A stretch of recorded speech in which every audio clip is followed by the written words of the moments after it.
டைட்டனோபோவோட largest snake நம்ம இந்தியாவில் கண்டுபிடிச்சிருக்காங்க. வாசுகி இண்டீசஸ். குஜராத்தில் 2004 இருந்து நடத்தின ரிசர்ச்சில் இந்த பாம்போட பேக் போன்ஸ்லாம் கண்டுபிடிச்சிருக்காங்க. அந்த பேக் போனோட லென்த் 11லேருந்து 12 மீட்டர்ஸ் இருக்கலாம்னு சொல்கிறாங்க. இந்த எலும்புகளை வச்சு ரிசர்ச் பண்ணதில் இந்த பாம்போட ஹைட் 15 மீட்டர்னு சொல்லலாம், கிட்டத்தட்ட 50 அடி. அதுவே டைட்டனோபோவா பார்த்தீங்கன்னா 45 அடி தான். அது எப்படி அந்த காலத்தில் இந்த பாம்புங்கள்லாம் இவ்வளோ லென்த்தாக வளர்ந்ததுன்னு நீங்கள் கேட்கலாம். பாம்புங்கள்லாம் சாதாரணமாகவே கோல்டு பிளட்டட் அனிமல்ஸ், அதாவது வார்ம் டெம்பரேச்சருக்கு அடாப்ட் ஆனதுங்க. அந்த காலத்தில் 28லேருந்து 30 டிகிரி செல்சியஸ் டெம்பரேச்சர் இருந்ததுனால இதுங்க வளர்கிறதுக்கு டெம்பரேச்சர் ஒரு முக்கிய காரணம்னு சொல்லலாம்.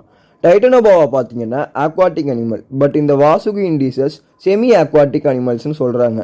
மற்ற பாம்புங்க மாதிரி இதுங்க ஜிக்ஸாகாக போகாததுன்னு அதுங்களோட எலும்புகளை வச்சு கண்டுபிடிச்சிருக்காங்க. அப்படின்னா கண்டிப்பாக இதுங்கெல்லாம் ஒரு ஸ்லோ மூவிங் அனிமல்ஸ் தான். அதனால் இதுங்கெல்லாம் ஒரு ஆம்புஷ் ப்ரெடேட்டர்ஸ், அதாவது இறை